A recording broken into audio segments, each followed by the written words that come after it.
Hello, and welcome to ancient China around the year 600 BC. During this time, if you are a woman, such as this young woman from the poem Peach Tree Soft and Tender, it would be your duty to marry a man and produce his heirs.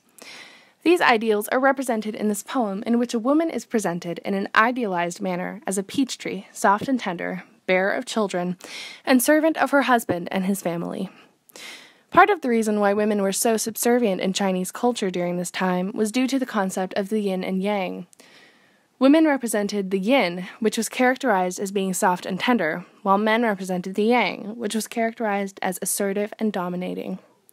This form of thinking was detrimental for women, because anyone who believed in yin and yang therefore believed that the yang, or the male, was the one who was naturally in control over the woman.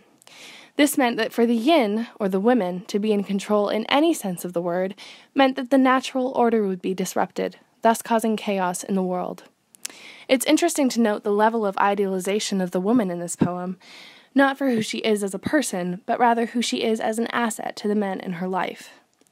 For as it states quite nicely in line 12, "The bride well befits these folk."